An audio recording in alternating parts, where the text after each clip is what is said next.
From the Sky News Centre, this is Paul Murray Live. Thank you, Sherry. Now, I have a question to ask you this evening. What do all of these international locations have in common? Japan, Indonesia, Spain, India, Cambodia, the United States, Vietnam, China, the Cook Islands, and the United Kingdom all have in common. Well, yes, you'd be right if you said they're all locations that Airbus Albo has flown to on your dollar, nicknaming the plane after his puppy. But what they all have in common is that he has spent more time in each of those locations than he has spent as Prime Minister in Alice Springs. Now, last night, we told you that he flew in late afternoon, went to a controlled media appearance on a federal government-funded and subsidised building site. He then sat down with a conversation of a series of local leaders, from the mayor to some business leaders, and it was at 9 o'clock Eastern time yesterday when a social media video was released by the Prime Minister's office. Here he is, here to help. I'm just here to listen. Lots of the faces that you may have seen pop up here and there on Sky News. The Prime Minister was listening. The Prime Minister was there to help. Well, one of the people that you've seen an awful lot of here on Sky News, and one of the men who has kept an absolute relentless focus on the country knowing what's really happening in Alice Springs, is the bloke who runs the local bakery. Now, he was spotted in the video with the Prime Minister. He had a photo with the Prime Minister, like every citizen should. But what he had to say today about the meeting with the Prime Minister gives us an insight into how clueless Albo actually is about why he even needs to be there. I explained that people had machetes held to their throats in their beds. I've told him about the women that have been in my shop crying because they've been broken into. They've had people in their beds. Mate, he actually didn't know how bad this was. He didn't know how bad this was. Now, either he was lying in that conversation last night, or that's an insight into the bubble within the bubble within the bubble within the bubble that a Prime Minister ends up living in. The idea that this Prime Minister, in all of the times in the media, from breakfast television through to clickbait websites, endless radio interviews, and everything that we've been doing here for years, let alone what Jacinta Nampijinpa Price has been saying, first as a councillor, then, of course, in leadership on the Alice Springs Council, when she was running for the seat of Lingiari, when she was running for the Senate, when she became the senator, when she brought the victims of such violence to Canberra, or almost every significant speech that she made for a year about why the voice wasn't the right answer. Now, this bloke has either cut himself off from reality, or he has built all of these walls around himself that he's not seeing what's really going on. He's only seeing either what people are telling him or what he's willing to hear. Now, I put the challenge to the media that was going to be with the Prime Minister today in Alice Springs. Would they ask him about domestic violence? We showed you the numbers, not just in the Northern Territory, but in Alice Springs specifically. And well done to the person who asked him this. Prime Minister, you'll be aware that in Central Australia there's some of the highest rates of domestic and family violence in the whole country. You yourself the other day said the government needs to do more in this space. Now, domestic violence advocates have repeatedly called for needs-based funding in the Northern Territory as opposed to population-based funding. Is now the time for you to take action on this? Interesting what his answer is going to be. Is he going to speak the way that he normally does, that all men need to change and have the focus on the perpetrators needing to change? Well, will it surprise you that he speaks differently in Alice Springs than he did in Canberra or anywhere else, when the issues, of course, are significant for the Indigenous community? We've put $40 million additional funding into domestic violence and services just here in this community. And I note that before we came to government, that funding for local community services was about to drop off a cliff. So we found a way to blame the previous government. He's been in charge for 2 years. He spent more time in all of those international destinations on individual trips, not collectively. Individually, he has spent more time in all of these different places than he has in Alice Springs. He turns it into an issue for the last government. But when he's away from Alice Springs, what's the message that he says? Men need to take responsibility for their actions. They need to be prepared to speak about those issues, and where they see issues, be prepared to raise them. But why not make the same point about Indigenous men? Now, obviously, men means all men. It means people from the oldest living culture to the people who arrived here yesterday, to the people who were born here, to the people who believe or don't believe in certain gods. It doesn't matter what your skin colour, race, etc., etc. But if all men need to change their attitudes when you're at a place that has such a high rate of it, why wouldn't you repeat that? Because, of course, maybe the Prime Minister isn't aware of it. Now, if that's the case, that's particularly frightening, but I think we both know that he is aware of it. There's just a different set of words that you use when you're talking to people in Canberra or Sydney or Melbourne or Brisbane, when you're on the national media, but when you're actually in the place where the demographics don't match the talking point, well, then suddenly we get blaming of the previous government. As for what he actually announced today, yes, a little more funding for this, a little more funding for that, but of course, the reality is that it's about the Prime Minister of the country knowing where the problems are in the country. And I will take Jacinta Nampijinpa-Price every minute of every hour of every day over the clueless performance from a Prime Minister who spends more time in Cambodia than he does in Alice Springs. What's to actually show for that? 15 months ago, the Prime Minister was shamed into visiting Alice Springs, making an announcement of $250 million. But what did the now $300 million do in order to stop the riot that took place on our streets? This is what we need to understand. Where is the money being spent? And just finally, to drive home the point about just how little time the Prime Minister actually spent there. Yesterday he flew in the late afternoon. This morning he did a press conference at about 9:30. He then was in Queensland by lunchtime. He didn't even spend a full day. Just as he spent more time flying to the tennis than he did on the ground, he spent more time in the hotel room than he did actually talking to people. And even when he spoke to those people, apparently he didn't even know what was really going on. Now, we know we're a couple of days on from these rallies around the country, and we all know that the Prime Minister was throwing his weight around despite the fact that there was no real expectation that he was going to speak. He would march, he would be part of it, he would be supportive, he'd listen, but he wasn't going to talk. But he's the greatest Prime Minister of all time, and every problem just needs more elbow, right? To be clear, we did ask to speak, myself and Katie, and we're told that that wasn't possible, and that's fine. I respect the organisers' right to do that. That's a full-out lie. To do that. When the person who has organised the rally calls you out as a liar in front of the nation, you would think there'd be a small part that would try to pull your head in. Instead, just frustrated as if it's someone from the peanut gallery.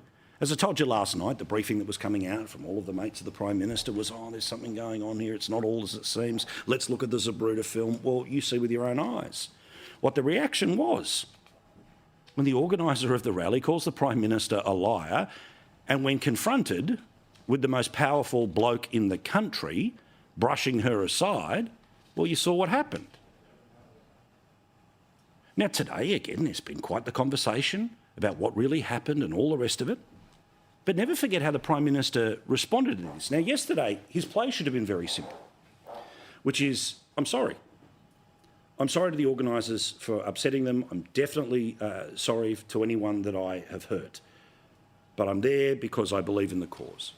Oh, no, we didn't get that, because just like you would be aware of any friend who is never wrong, after a while they get boring and you don't really want to be around them.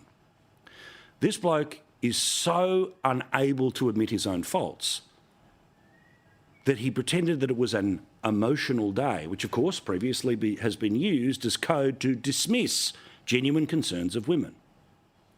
It was an emotional day for people, and I get that. So he got it right today?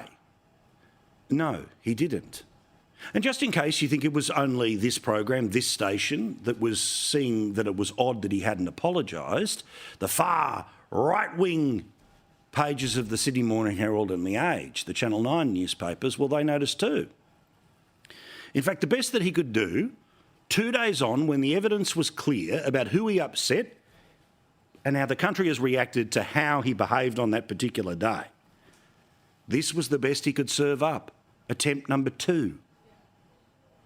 Look, with regard to Sarah, I wish her well. I wish her well. People can see the video for themselves. They can see what people said and what people didn't say. Wow. The mop-up is even worse than yesterday. The video completely exonerates me. Everything she said was 100% wrong. Now, you saw the footage. You don't need to go back and who said what and, oh, hang on, she used a couple of extra words that he didn't use. She called you a liar. She started crying. Her friends realised what had happened, so they started comforting her. The Prime Minister turns around, doesn't say sorry, doesn't be the bigger person, doesn't say, look, I rang her last night, we've sorted it out and I sincerely apologise. Instead, go and check the film. It'll prove that I'm right, she's wrong. What sort of a guy would do that? To a person who is not a professional political speaker, not a professional member of the media, somebody who pulled together a very significant number of people over the weekend to talk about a very difficult subject, and the Prime Minister has wiped her because she challenged him? Now, we all know. Let's do the Tony Abbott test. If it was Tony Abbott, could you imagine?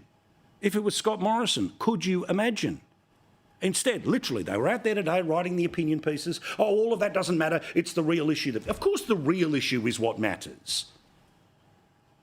But we literally spent how many weeks, months, and it felt like a couple of years talking about the right words, the wrong words, the blind spot.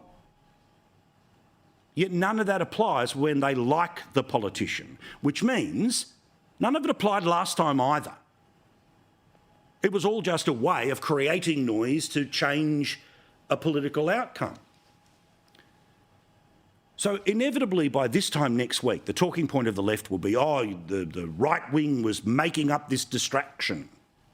No. Certainly when it comes to myself, I'm using their standard.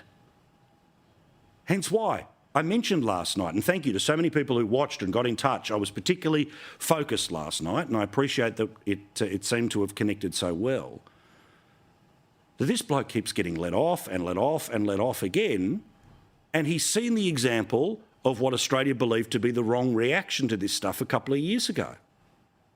But again, can we just go back, all right? Firstly, I want to see the vision of what took place.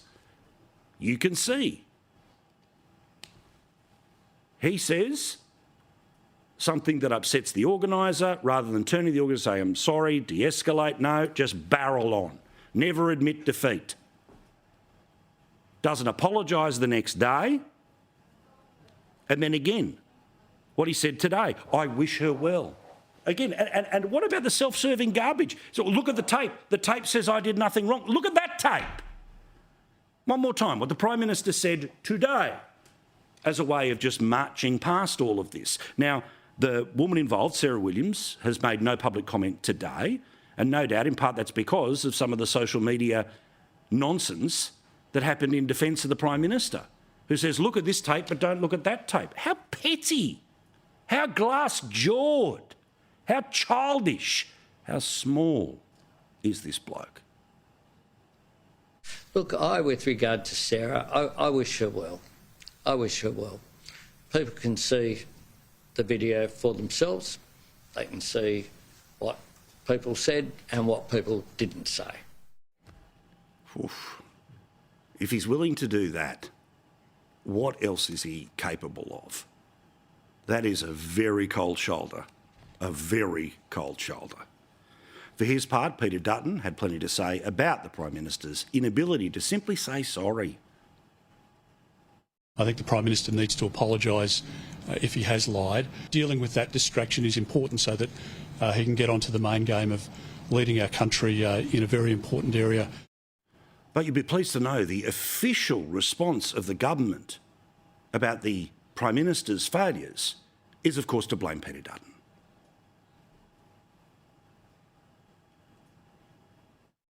Breathtaking that Peter Dutton has gone here on this question. I mean, thousands of Australians have marched in support of security for women over the course of the weekend.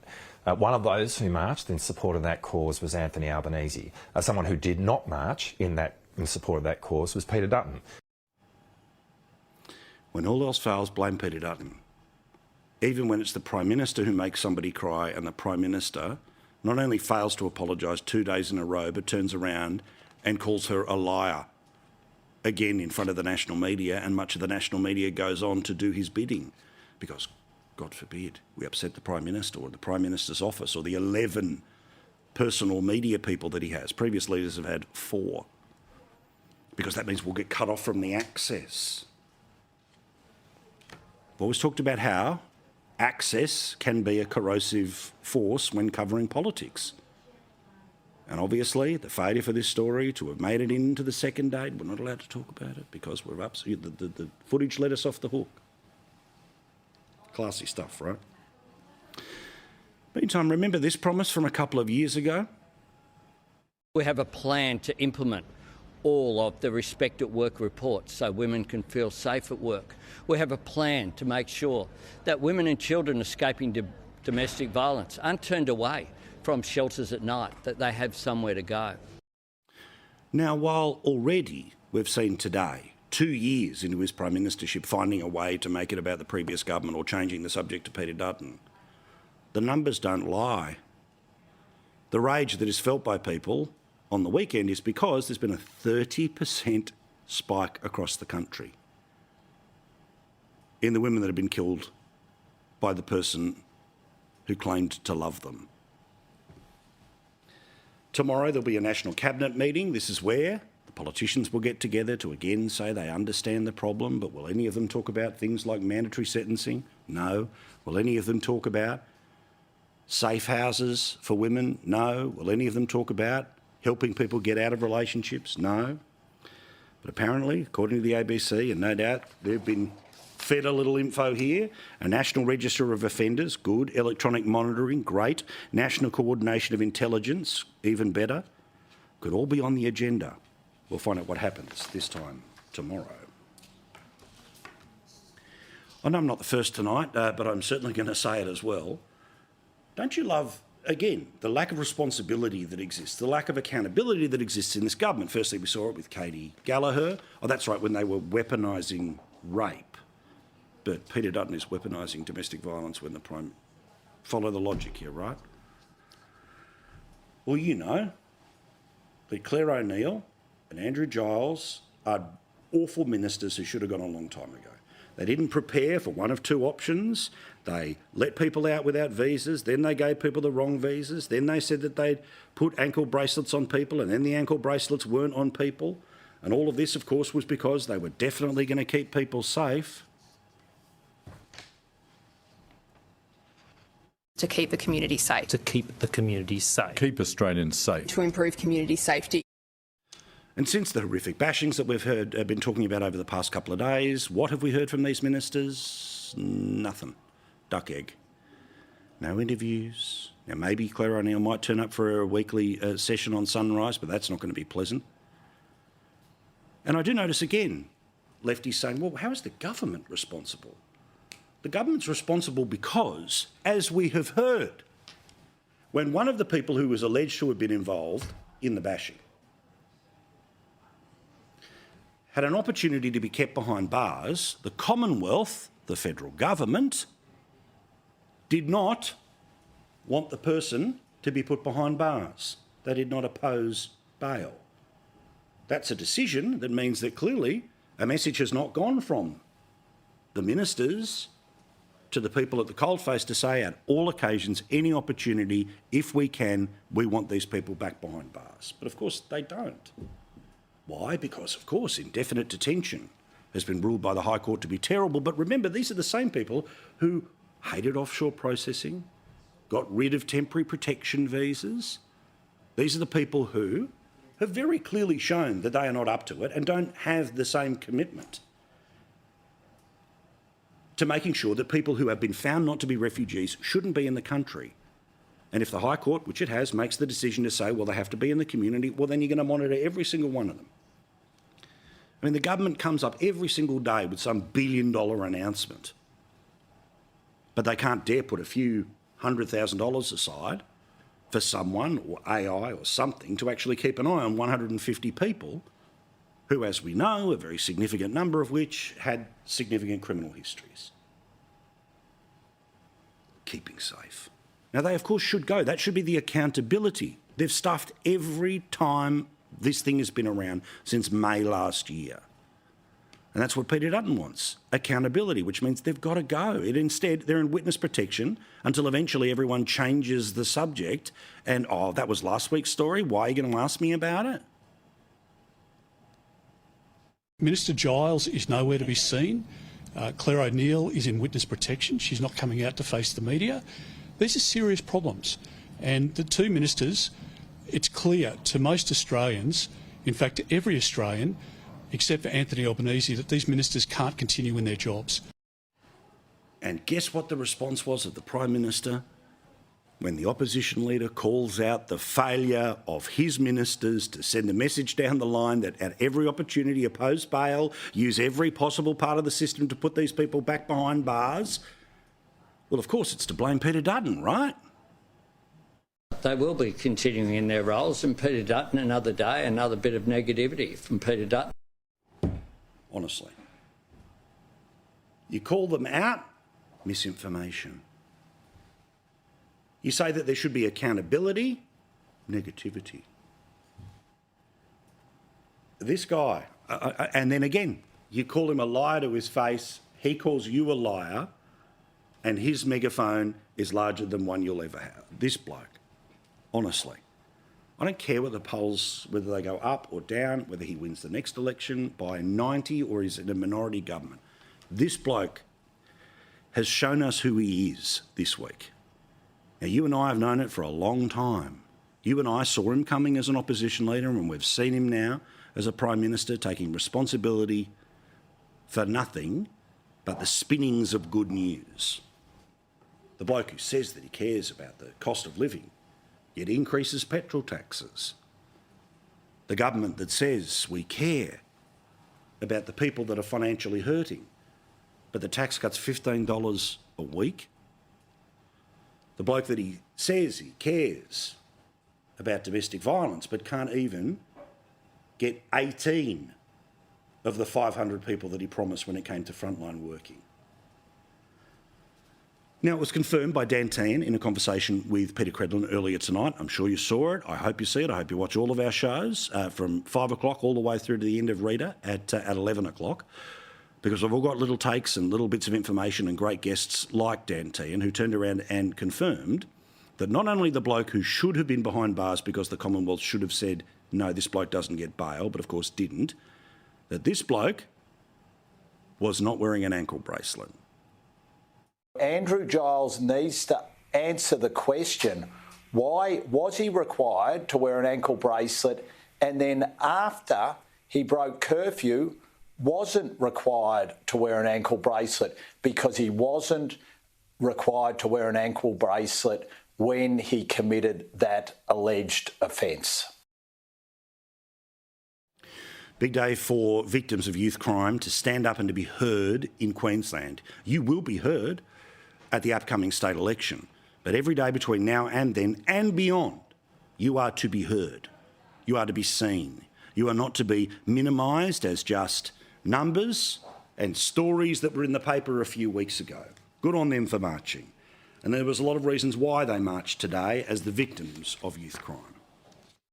We just want this not to happen to anyone ever again. Voices are being ignored, not heard. The fundamental responsibility of government is to keep our community safe, and that's not happening. If the government doesn't think that they've got a crime problem in their hands, they're totally wrong. There should be support for every one of these victims. There was also a moment when one of the victims was able to look the Premier in the eye and talk about just the absolute lack of support if you are a victim. Now remember, as a victim of crime, your life changes forever, regardless of what happens to the perpetrator. Remember, there are people who want young perpetrators to not even go into the court system. They want the age of criminal responsibility to be lifted. But you can imagine that this would be you talking to the Premier, and the Premier has nothing to say in response. For all the victims, when they go through trauma, this is all I got from my government, from my country that I live in. I want to feel safe here. This is all I got. A business card from my detective or my sergeant that helped me on that day. From the moment you hit that pavement, when you've been carjacked, assaulted, hurt, victims need more than a business card. What a clueless fool. He can't even empathise. He can't even empathise with the woman. He doesn't say, oh, look, can we have a chat? Work something out. Cool, it's a great idea, we'll do something. Instead, it was all about being seen on the 6 o'clock news tonight in southeast Queensland, that he wasn't ignoring them, he went and saw them. But then he goes back into the Parliament and he claims that there's going to be a whole new raft of changes. This mob's been in for how many years? If you take away the Newman 3, the best part of 20, 30 years in Queensland. On their watch, it's got worse. Because of their decisions, it's got worse. These are the people who have decided to make things that used to be crimes and make them not crimes.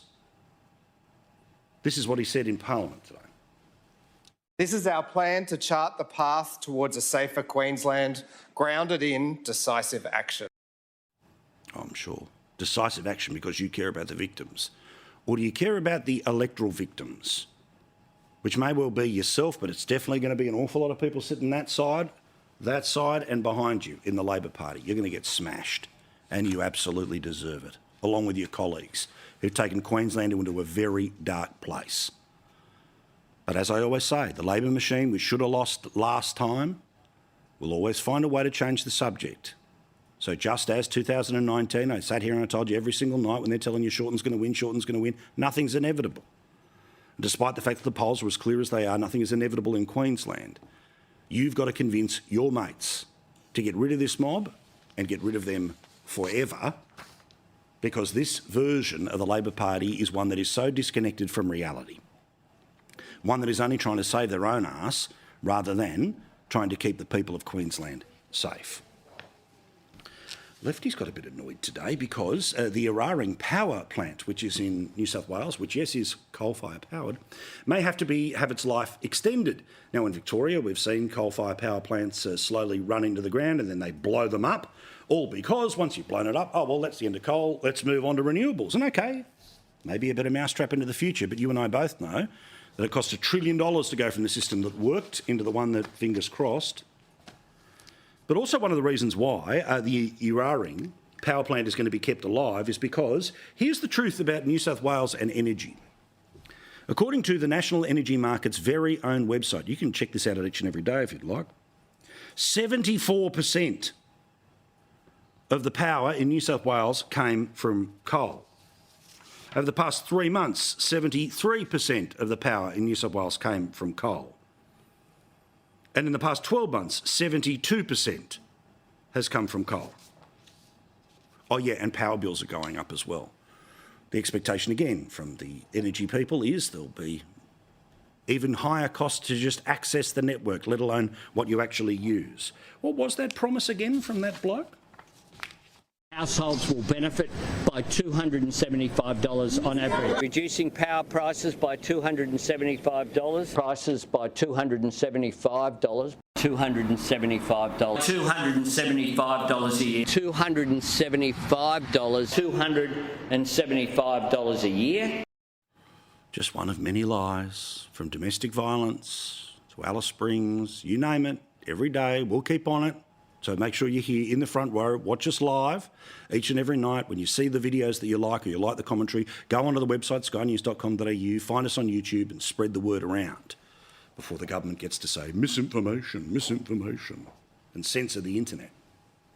Now, weirdest story of the day, and it has to do with American politics. In South Dakota, the governor is a lady called Kristi Noem. Now, Kristi Noem is clearly good-looking, hardcore, right-wing, and a lot of people thought, OK, she's probably going to end up as maybe the vice presidential pick for Donald Trump.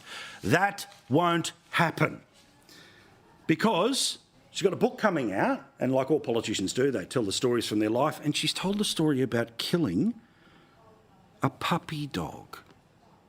Now, I'll save you the details. They're gruesome. They're unbelievable. But Megyn Kelly, who we'll talk to tomorrow night on the show, has plenty to say about this lady who's completely destroyed her political career in one anecdote. The fact that she thought this would make her look tough and become loved by the American populace shows how clueless she is. No sooks, no lefties. That's the way you like it, and that's the way it is this Tuesday night. Don't forget, you can always send me an email, paul@skynews.com.au. We're all up on the socials as well. But remember, the main place to find our highlights, skynews.com.au. Back in a sec. No sooks, no lefties.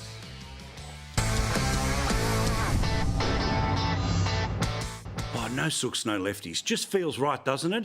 Part of that, of course, is none other than wonderful Holly Hughes, who is here in the Man Cave. Lovely to see you. Always love being here. And James Ashby, who's going to be running for the Queensland Parliament. He is going to be doing so in the seat of Keppel. But where are you tonight, mate? Is that Queensland Parliament behind you? No, mate, this is the old port office in Rocky. Beautiful building. It's lit up lovely. Really nice. There we go. All right. Well, everything's looking roses. Holly, why can't the Prime Minister just say sorry for the... I mean, again... For what in particular? There's plenty, right? But I get it, right? Those rallies, particularly there's no right form of words because, and certainly when you have the responsibility of being somebody in government, you're not going to be able to say, I hereby will pass a law, this will now change everything. However, kind of pushes his way in, organiser says what he's saying is a lie, she starts crying, people start going around her. He doesn't just say, look, I'm sorry, I apologise if I've done the wrong thing. Where was Katie Gallagher, he doesn't. Minister for Women? Where was Rishworth? Why didn't they go over and try and comfort her? Rishworth in particular edited all of that uncomfortableness out. Great Minister for Women in Gallagher there, so compassionate. Next day doesn't apologise. Second day turns around and basically says, look, well, the tape completely absolves me. Well, come off it. Just say sorry. Now, again, there are bigger issues to deal with. We'll deal with National Cabinet. We all get the complexities here. But if it had been Tony Abbott or Scott Morrison, we know that this would be the only thing they'd be talking about over on Channel 2. I think for a lot of women, it's indicative of that attitude that women talk about and say that they're not heard, they're not listened to, that they're pushed to the side. And there's a lot of men that go, that's ridiculous. And, I'm a woman in federal politics, so... it's not that women can't achieve, that don't end up in high positions, but there is a feeling amongst women that particularly that have been targeted by misogyny, domestic violence, any of those issues that have been bubbling under the surface for a really long time, that what the Prime Minister did was just a demonstration of how those women feel, but and he's continued on with it. That's the thing. He didn't turn around and say, heat of the moment, I apologise for basically saying, don't you know who I am? Yeah. I mean, anyone in politics knows that is just the line you don't go near. Yeah. And that's basically what he said. And then rather than acknowledging the hurt that he had caused, the confusion that he had caused, this is a 23-year-old woman who is a survivor of sexual assault who had organised these rallies. I mean, putting together an event like that would have been incredibly stressful for her. Let alone all the cameras, all the people, all the pressure. And in those moments, right, and look, if you've organised any sort of element of public speaking in your community, you know that there's the person who wants to speak, who doesn't. There's all of those complexities, right? Imagine throwing that in the circumstances of this. And again, James, I just think we've seen what all of us have known, what all of us have seen for a long time who've truly paid attention, but every now and then there are these little moments that pierce right through into compulsory voter land, and I think they saw the bloke for what he is. This is almost as bad as Scott Morrison's, forcing someone to shake their hand. He was, of course, politicians are invited down onto the lawn where those protests or demonstrations or get-togethers, gatherings are held. But we've got to remember here, the Prime Minister wasn't asked to speak. And there's a bit of courtesy that goes both ways, I guess, from organisers to the politicians. They encourage Polly to turn up and hear what's been said on the lawns and talk to the people, but it doesn't give you a right to go and grab the microphone. There is etiquette here, and the Prime Minister overstepped the line. He threw his weight around and said, "Don't you know who I am here?" And he upset a few people. What Labor don't understand is, well, Peter Beattie did. He understood the power of apologising to people, and actually, it gives people an opportunity to move on. The Prime Minister just needs to man up and say, "Look, I got it wrong, I'm sorry." Yeah, again, I in great volume, but tonight in great certainty, that's all I've been asking for, right, in the moment here. But it's this, but again, it gives us an insight, right? It gives us an insight into I'm never wrong.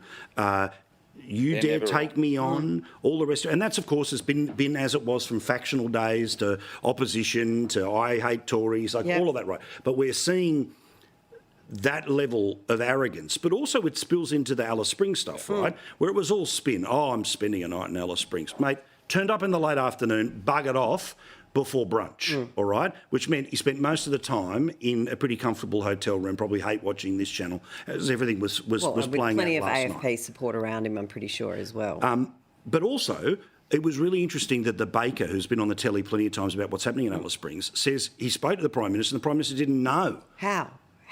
I mean, how is that possible? So again, you're either incompetent or blind. It is absolutely astounding that this guy had the gall on one day to say, "I run the country, I'm the Prime Minister." Great point. But, one of the biggest covered stories in the past 18 months, the violence that we've seen, the challenges that are facing Alice Springs that are absolutely out of control. And I didn't really know. Like, seriously.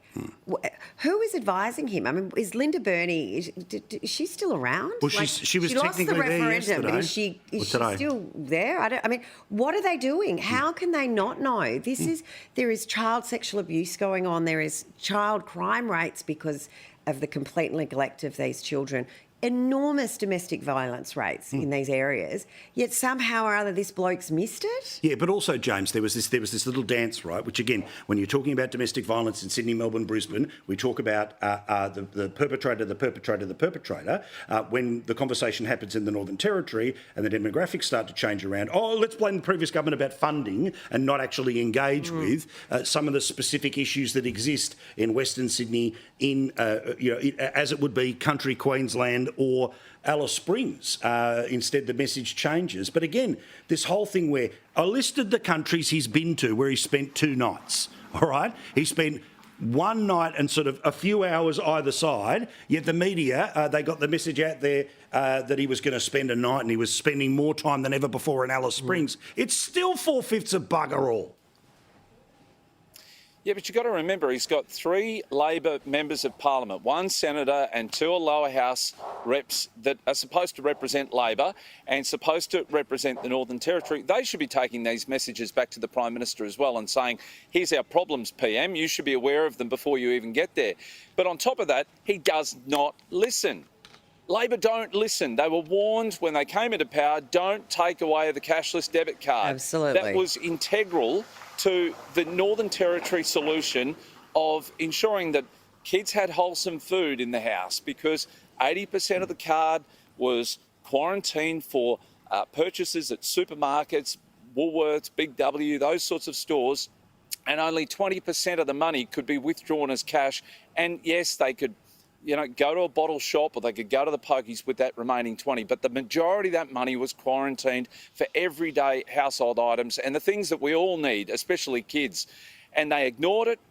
These are the consequences of Labor's ignorance and just they don't want to listen, Paul. When are they going to wake up, listen to the public and actually take the advice on board? Well, and I mean, take the refugee stuff, take the cost of living conversation that we've talked about, where now again, I'm just going to, we all know about it, but it's important for me to remind everyone at home, right, which is governments are obsessed with the thing called message discipline, which is an agreed talking point, set of words or issues is the only thing you talk about, right? And it's set by the head office and everyone runs off and drones on that particular thing. But it means that they want the conversation to be this. Well, the real world is everything.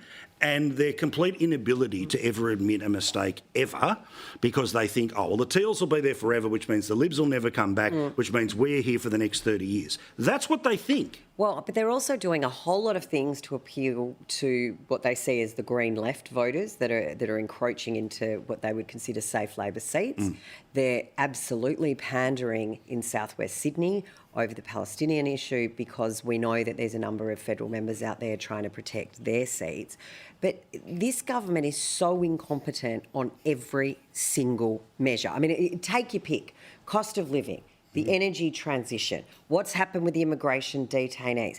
They've used literally the stage 3 tax cuts as some form of cost of living relief when it's actually tax reform. Like, we now pay more income tax than ever has been paid before. We've got a housing crisis, the domestic violence scourge now. I mean, we could keep going with a list, because they haven't fixed anything. They haven't dealt with anything. So everything that becomes an issue, it's still an issue. And then other things happen, and that's how it moves. But the fact that Andrew Giles and Clare O'Neill have not been seen today, and just before we move off the Prime Minister's complete incompetence, as a woman as well, I will say, there are certain words that are used about women that tend to be quite gendered. Someone acted hysterically. Emotional? Someone was very emotional. And as soon as the Prime Minister used that word, saying it was an emotional day, that was a put down. Correct. As I said, the Tony Abbott test, he would have been torn asunder for saying. If he was of a Liberal stripe, he would now be a misogynist. Oh, yeah. He would have all of those labels thrown at him. And quite frankly, his behaviour in the last 2 days, he deserves every single one of them. Well, and you notice as well, by the way, did the Teals call him out at any point in the past? Have the Teals ever done anything? For God's sake. They are the biggest waste of space. If you live in a Teals seat and you vote for them again, you deserve what you get, because these Teals are absolutely destructive. They are inept. They do not represent anybody, let alone their own seats. And they only pop their head up every now and then when they're finally pushed into a corner. Well, but again, it was all about, issues of respect for women, all the rest of it. Prime Minister clearly doesn't show it. They pounced at the previous, but it's all shush now, because again, they're on the side they prefer of the drawbridge. Quick break. Back with more. Plenty to talk about here in Paul Murray Live, including the CFMEU is going to strike because the starting wage of people on a project in Brisbane may not be higher than $200,000. More in a sec. No sooks, no lefties, and a good fishing story to finish us up tonight. The late debate, less than 10 minutes away, but plenty to talk about with Holly Hughes and with James Ashby. James, can we start again in Queensland? So, the CFMEU is about to go on a strike because the minimum starting wage for people working potentially on parts of the Cross River Rail project, $240,000. $240,000 to work on a building site. What is going on? Mate, don't say that too loud. You'll have no producers left there at Sky. They'll all run and abandon you for this sort of pay package. And it's entry level. This is incredible money, isn't it?